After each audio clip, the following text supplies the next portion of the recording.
I served as a chairside dental assistant for nearly 15 years. Throughout my journey, I gleaned valuable knowledge from various dentists and assistants. And now I feel so compelled to impart my wisdom and dental expertise to support others on their path. So please glove up and join me, Ruby Jones, your favorite dental diva, as we strive to enhance ourselves together.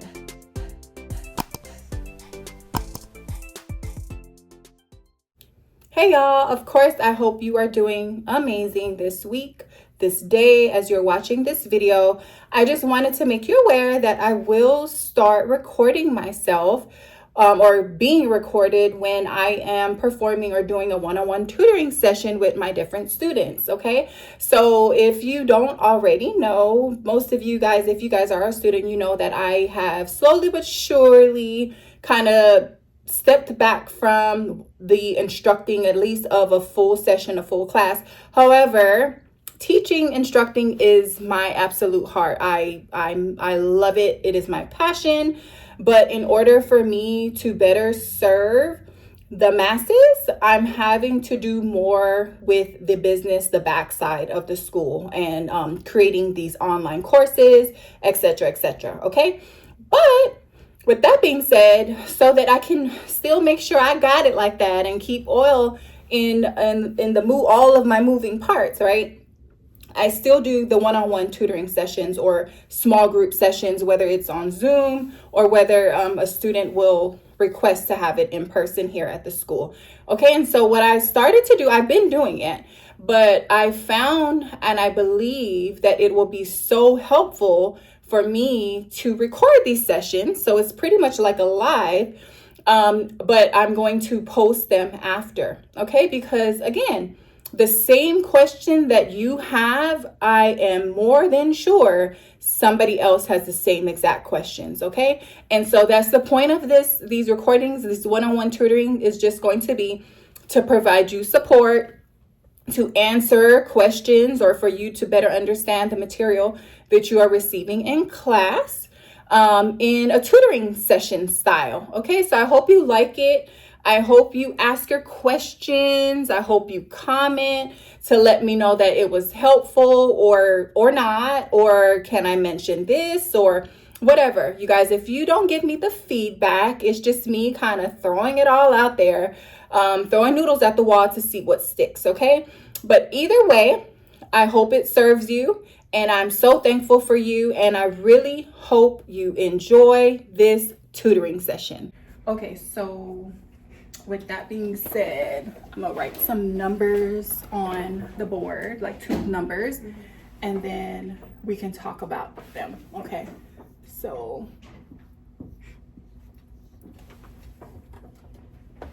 let's just say number 3.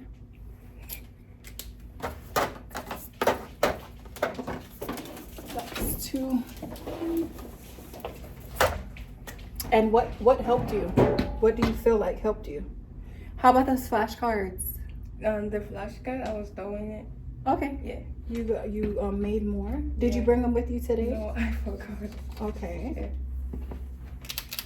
So make sure with our sessions, bring them in, okay? So we can see that what you're doing. Okay.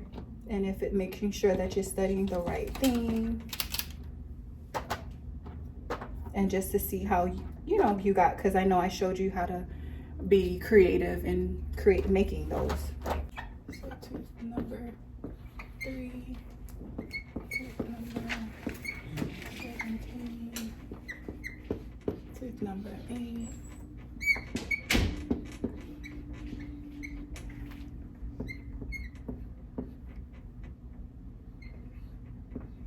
Okay, so random tooth numbers here. So let's try to do a few of these. Okay, starting with tooth number 8. What's the quadrant that tooth number 8 is in? Quadrant 1. Quadrant 1, good. So quadrant 1, is it in the maxillary or mandibular arch? Maxillary. Good. And so is it quadrant 1 maxillary, is it in the patient's maxillary left or maxillary right? Left. Patients. All right. Good. So good, good, good. Okay, so tooth number 17. What's the arch? What is it? Is it in the maxillary or the mandibular arch? Tooth number 17. Mandibular. Good. It is in the mandibular. And so what's the name of tooth number 17? Wisdom teeth. Yeah, you're right. Look. Don't let me scare you. Okay. Because I had to think about it. Yeah, it's a wisdom tooth. Okay, so what's the other name for the wisdom tooth? Is it a molar? Yes or no? Molar. Good. So which molar? Is it the first molar, Or first second molar, or third molar? First molar. First molar, 17. You sure about that, or? Second molar. Oh. So wisdom teeth. Yeah. So wisdom teeth. The other name for wisdom tooth is what? Or I don't know why these markers are so light. What's the other name for wisdom? And look at your notes that we had. What's another name for the wisdom tooth? Or your book, whatever.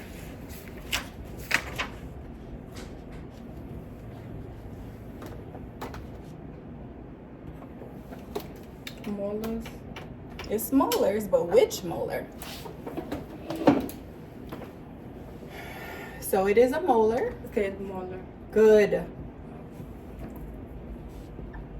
So wisdom tooth or third molar, same thing, okay? So then 18 is the second molar, and then 19 would be the what molar? Premolar. We still in the molar. Oh. So so we're on the lower left quadrant, Yeah. and then we got tooth number 17, 18, and 19. So if you just told me that 17 is the third molar, that means 18 is which molar? A second molar. Second, and then First molar. good. Okay, so it's always 3, 2, 1. Third molar, second molar, first molar. Okay, and the other name for wisdom tooth is Molar. which one? Oh. Third molar. Third molar. Good job, good job. Okay, so is tooth number 22 in the maxillary or the mandibular arch? Mandibular. Perfect. Can you give me the name of tooth number 22? Canine. Perfect. Good. Tooth number 22 is the canine on the lower arch. Okay, so is it the canine on the lower left or the lower patient's lower left or the patient's lower right? Left. Good job, girl. That's good. Okay. And what's the name of tooth number 32?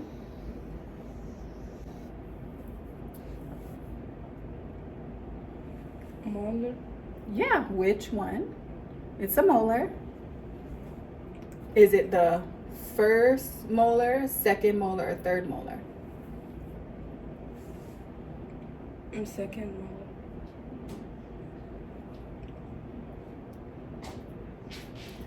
You think the second molar? Look at your notes to confirm. Because you got it right. You got the first part right. But is it going to be, is 32 the first, second, or third? It's a molar. But which molar? Third molar. Perfect. So look, 17 and 32, they are the mandibular third molars. Okay, so 17 is the wisdom tooth in the lower left quadrant. 32 is the wisdom tooth in the patient's lower right quadrant. Okay, so good job, good job. And then let's finish up right here with tooth number 3.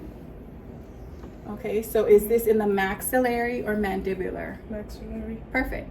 And what's the name of tooth number 3? What kind of tooth is tooth number 3? Molar. Perfect. It's a molar now. Hold on now. Which molar is it? First. Yay! First molar. Yay! Good job. You did it. It is the first molar. Okay. So tooth number 1 is the wisdom tooth, third molar. Tooth number 2 is going to be the second molar. And then number 3 is first molar. Good job. Yes, I can tell you've been studying. You've been practicing. Okay. 8. Pedo. Ortho. Endo.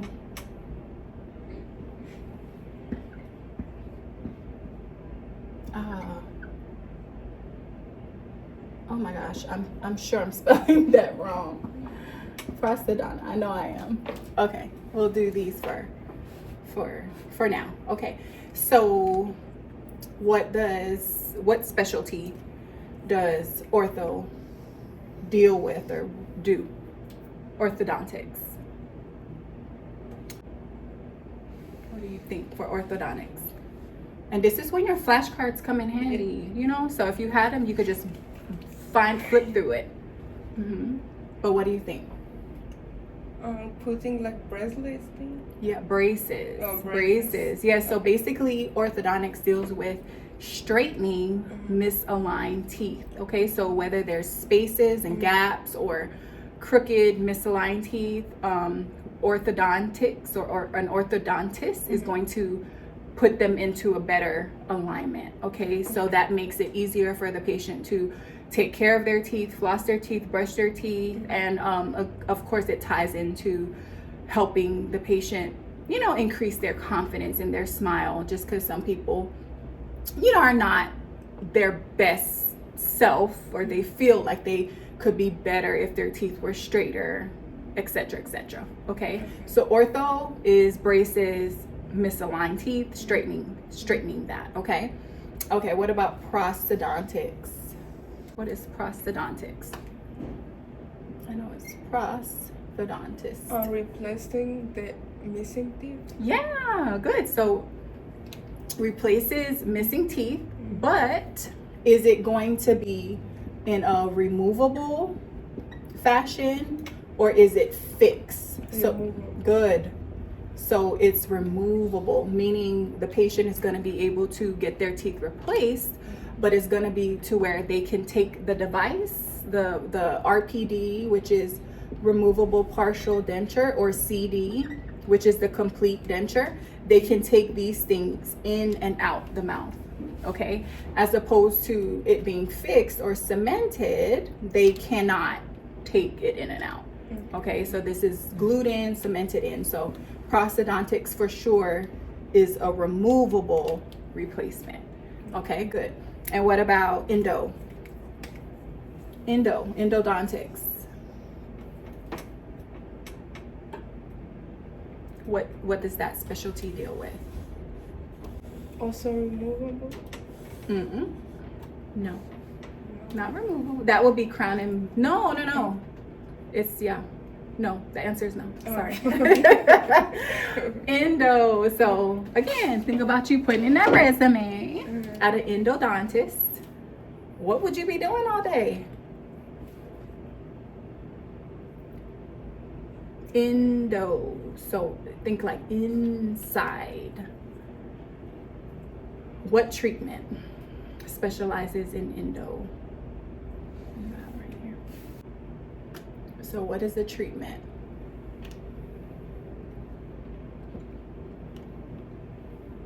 Treatment of removal of infected. Removal of infected.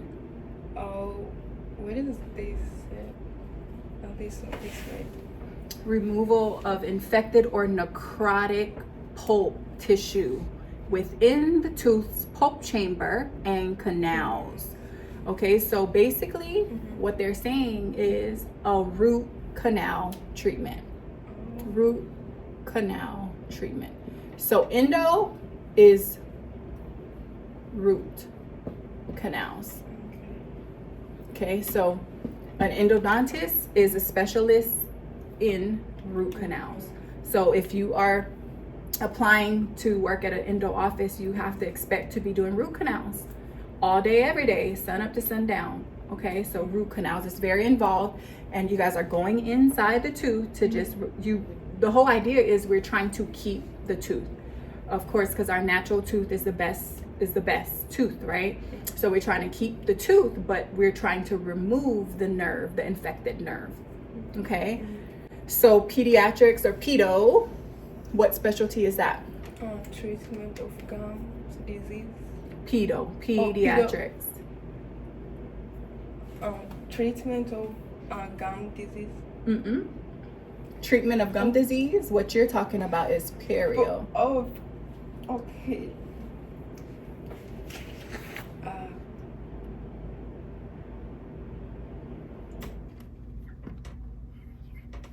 Periodontics.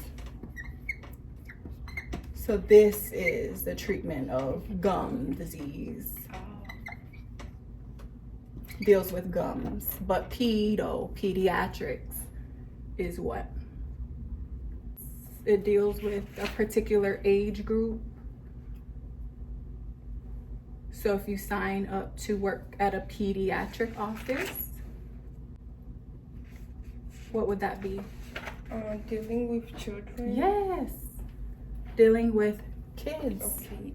Kids, children, same thing. Kids, children, baby, you know, adolescents. Yeah. So maybe teens, because of course at a certain age, the pediatric dentist is going to refer the patient out to a general dentist, to like an adult dentist.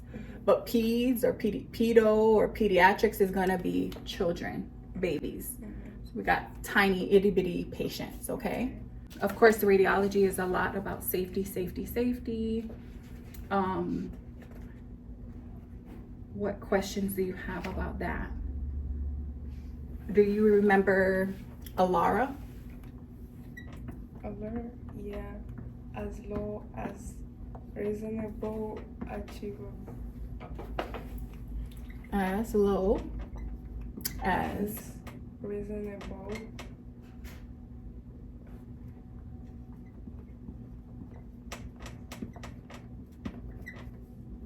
achievable. Oh my gosh, my handwriting looks terrible. But as low as reasonably achievable. So this deals with safety, to keep the levels as low as we possibly can to get the job done. Okay, so this prevents overexposure, right? Keeps us safe, keeps our patients safe. So practicing ALARA is super important, okay, as a radiation officer. If you take like X-ray, the color of the the form, the name of that color is gonna be like dark, and then whiter. What's the name of that thing? Okay, so so basically, when it comes to exposure,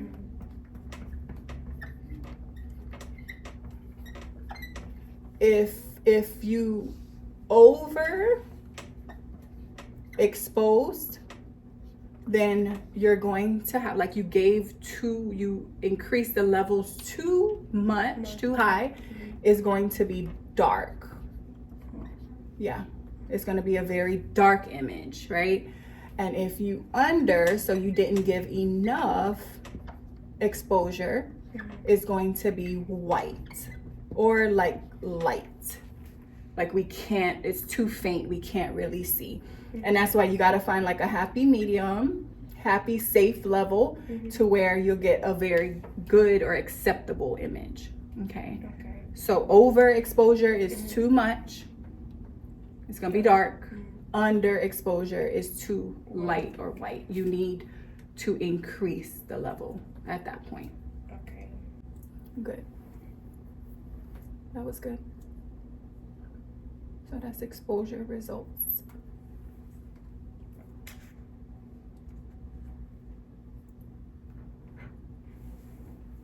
So even when another word for like dark and white is going to be.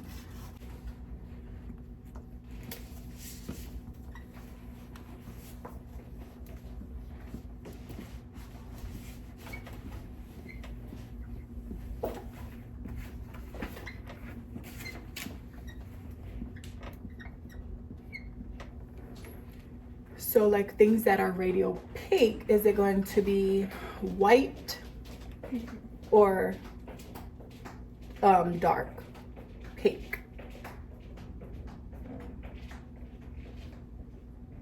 Things that are in parts of the image that are radio opaque is going to be what? What do you think? The what? Good. They're going to be on the whiter side. Okay, which are things like what? What are some examples of things in an image that could be radio opaque?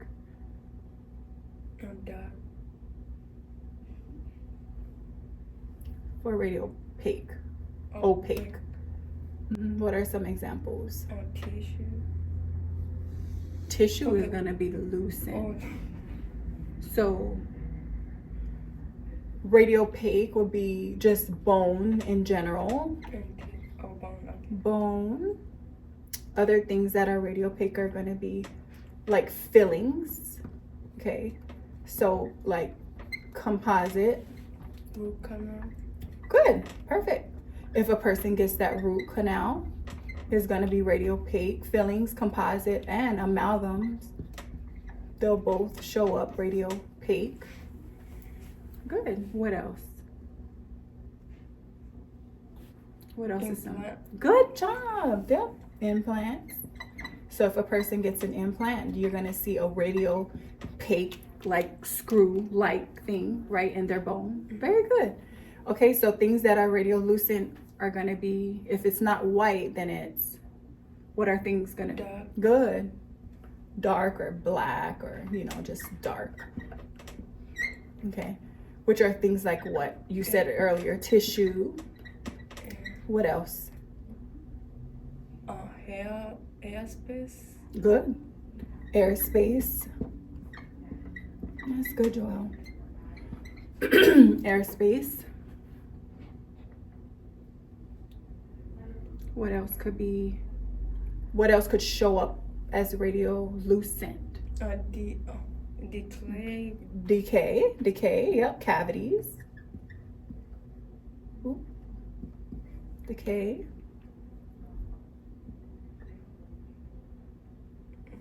Infection or abscess, like a cyst or abscess, you know, abscess, infection, all the same, you know, same thing, but they will all show up radiolucent. Good. Very good. Okay. And of course there's more, but those are the main like things that you'll probably see. Okay.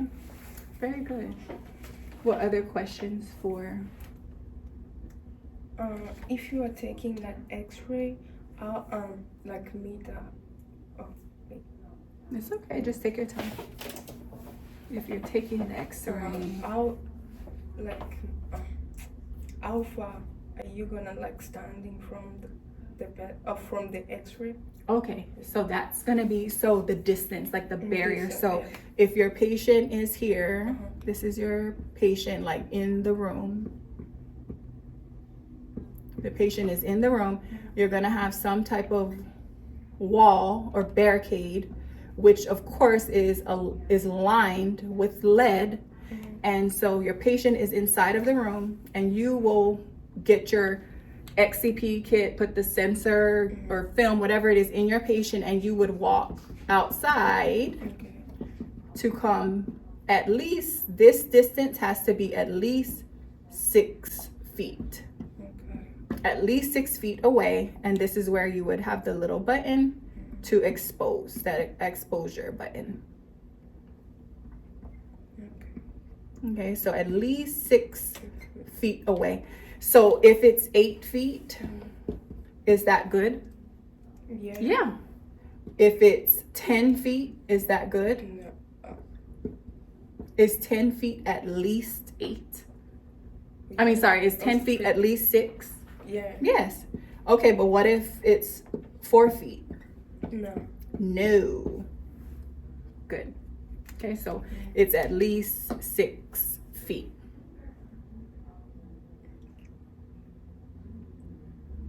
Mm-hmm.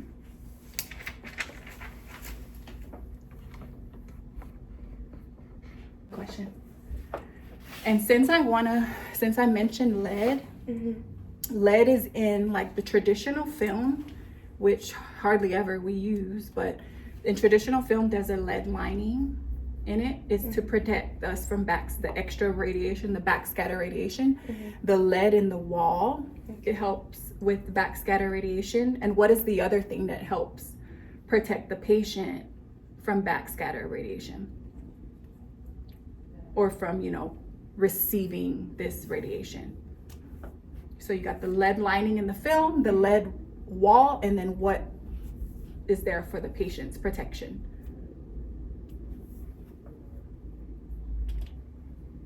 The apron? Yeah, spit it out, girl. So the lead apron. Yeah, the apron that we place on the patient is lead as well. Good. You know the film or sensor sizes? The what? The film? Yeah, for the film or sensor like sizes. 0, and then there's 1, and then there's 2. What is 0? Children? Yeah, for kids. Good. Pedo. And then what is 1? Interior. Good. Anterior. And then what is size 2? Common. The most common size. Yeah. Good. So know your film or sensor sizes. Really, 0 and 1 are so close in size, like super close to where we call it just size 1, honestly. Where, like you said, you can use it in the anterior. And then size 2, you can use really in both anterior or posterior, but it's the most common size. Sorry, I'm spelling everything wrong. I can really spell, okay? I can really spell. Okay, good. What if someone is coming to take X-ray and then she's pregnant? Are you gonna take it? What you think?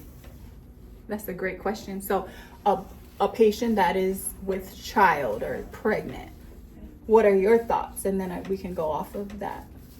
I thought you can take X-ray if they like is necessary for you to take it. Necessary? What do you mean necessary? Tell me more. If the doctor is still like you must take the X-ray and then you're gonna take it. Right. No, you're right. But why? Why would they say that? Just because it's Monday, or No. Why would the doctor say, hey, you know, this patient is pregnant, but I really need to take an X-ray? Maybe the teeth is not okay, so they have to do it. Yeah, right. The teeth is not okay. So I'm trying to get you to say a particular word. Only in case of what? In case of what? Starts with an E.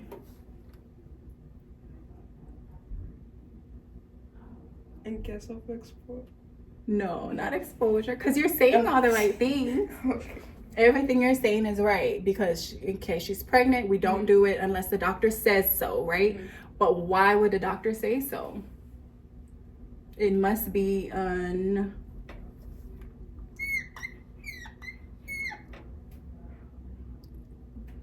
Look, do we need to play Hangman?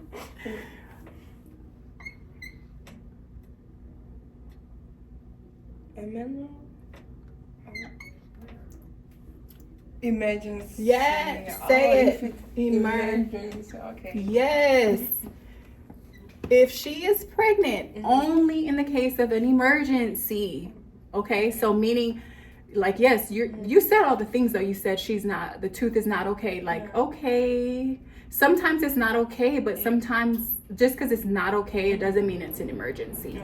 Sometimes she just might need to, deal with it until if it's a little discomfort until she does deliver the baby, you know. But if it's an emergency to where her blood pressure is through the roof, she's can't sleep at night, she's crying, she's in pain, which if her blood pressure is elevated, that means that the baby's blood pressure is elevated as well. That's an emergency. Okay, in that case, yes, the doctor, the dentist would be in agreement with the primary, like everybody would sign off on it, the OB, the primary doctor, to say, you know what, we know she's pregnant, but it's going to help us to take an x-ray more than it's going to hurt her. So let's go ahead and do it. Okay, so only in the case of an emergency. Perfect. For pregnancy. Good. What does FMX stands for?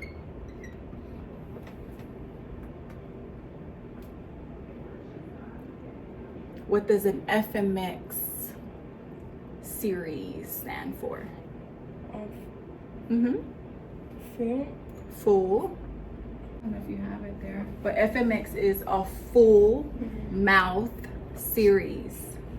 Full mouth. So an FMX is a full mouth series. Okay, but how many pictures, how many different separate x-rays makes up a FMX? You thinking of something else? That's my next question. Okay. So how many for the FMX? 7. 7 at the top. Plus what? And 7 at the bottom, at the maxillary mandibular. And then what are the last ones? 4. Good. 4 bite wings. So that equals how many? 8. Huh? Say the full thing. What? Okay. How many? You said it. Say the full thing. How many? 18. 18. Look, it's at the tip of your tongue. I can see you.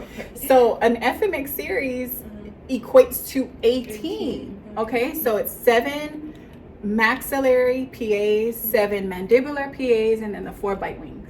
Okay, so that totals 18. Okay, so speaking of that, so bite wings, if a patient is coming in just for bite wings, an adult patient, how many bite wings is a bite wing series? Usually. 8. No. What? Oh, 4. Just 4. Just 4 is going to be the bite wing. So you got your 2 on the patient's right side and then 2 on the patient's left side. So that's going to be 4. Okay. So FMX stands for full mouth series. BWX stands for what?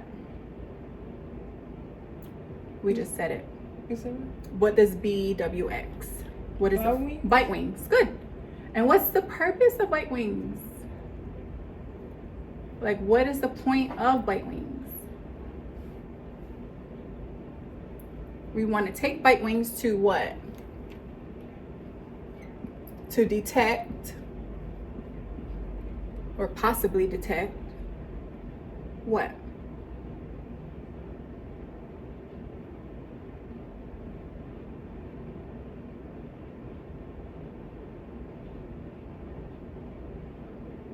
The purpose of bite wings is to detect, okay, what kind of decay?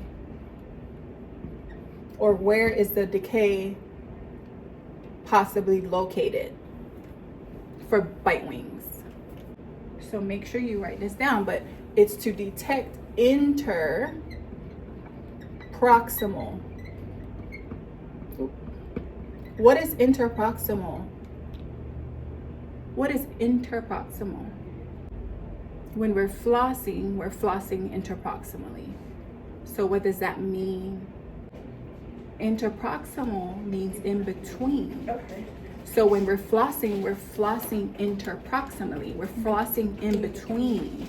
When we're taking a bite wing, we are trying to possibly detect or not interproximal decay, or decay that is in between the teeth. Okay, so you got to know that. A bite wing, the purpose of a bite wing is to detect interproximal decay. Okay, so bite wing is the type of x-ray to detect what? In proximal. Say Interproximal interproximal decay. or cavities, right? Or basically bite wings is to see if there's any cavities in between the teeth. Okay, and if there are, then the doctor would treatment plan to get some fillings done. If they aren't, then the patient has been doing a great job at flossing and getting in those areas.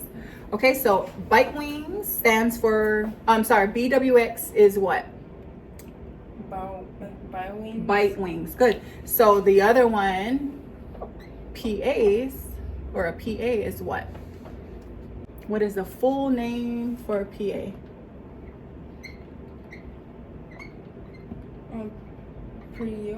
Periapical.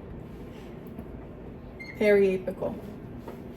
Okay, and don't worry, tomato, like just say it. You know, you have an accent, you have a whatever it is, you know, that's how God made you. That's you, you know, so just say it. And it's not that it's wrong, it's just that you have a little different, you know, accent, and that's fine. I mean, I do too, just based off of where I'm from and all of that. And I don't care. You just, you know that you're saying it correctly, and so don't feel bad about it. And I know I talked to you about that last time. You just gotta be more confident in what you're saying, and I feel it though. I feel like you are. So I'm excited to see you grow in that area. Okay, so periapical. So tell me this, is the point of taking a periapical to detect interproximal decay? No. So the point or the purpose of a periapical is to see what's happening at the what? What are we trying to look at for? So for bite wings, we were trying to look in between, but for periapicals, we were trying to see the infection of at where? The mouth. What part of the tooth? At the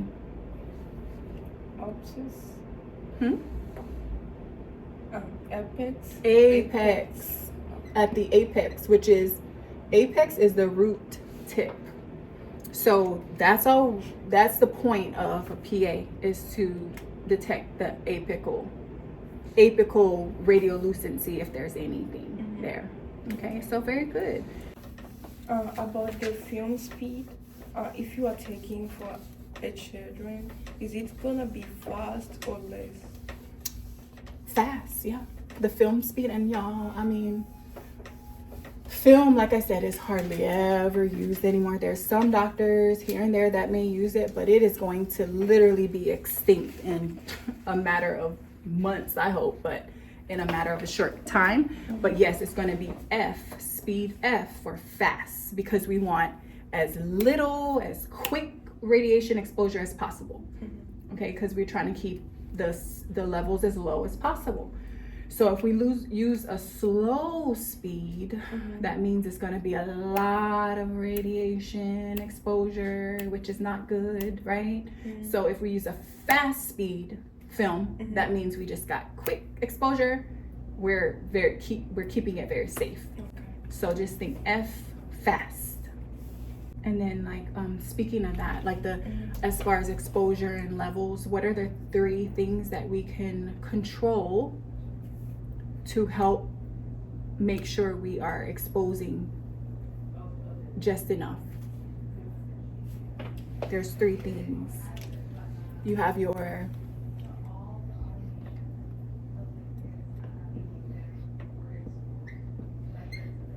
what are the 3 things that helps control the exposure level?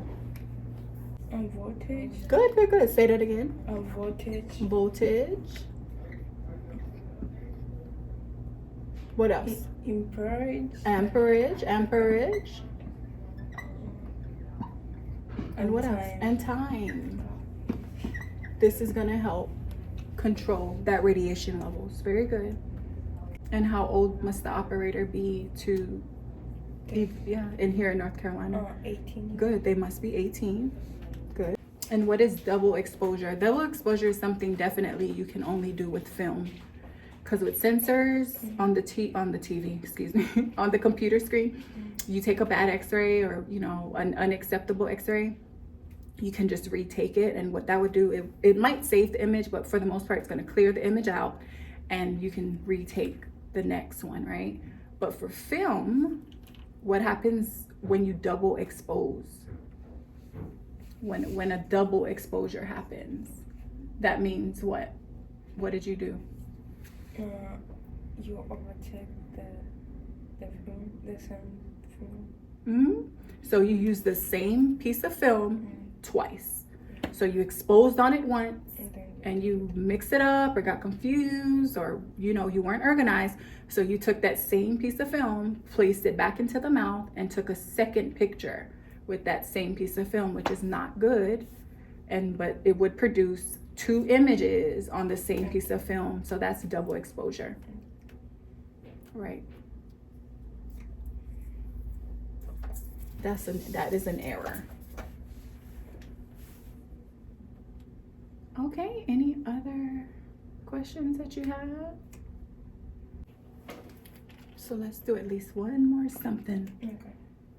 Anything that pops out at you. At least one more before we finish today. What about the film that the kid gets? Is it less or less than? Okay, as far as the radiation level. Okay, so a kid versus like an adult. Okay, so children are going to need less. Yeah, so children, so for kids, or, you know, I keep saying kids, but kids, babies, whatever, they're going to need less radiation versus an adult. Adult would what? Probably need what? Less than. So they're going to need, we're going to turn the levels down for kids, but for adults, we would do what? Fast. Or more. More, okay. Right. So basically, like you said, kids are going to require less radiation versus adults are going to require a little more radiation. Okay. And it's due to the body mass, just the size of their body, the density of their bones. Children, their bones are just not as solid, as heavy as an adult. Okay, so the radiation is going to travel a whole lot easier or faster through the bones of a child versus the heavy, dense, very much settled adult bone density is way more than a child. So for adults, we're going to need a little bit more radiation, or we're going to increase the time, the voltage, the amperage. We're going to increase that for an adult versus for a child. Yeah, always practicing what? Always practicing what?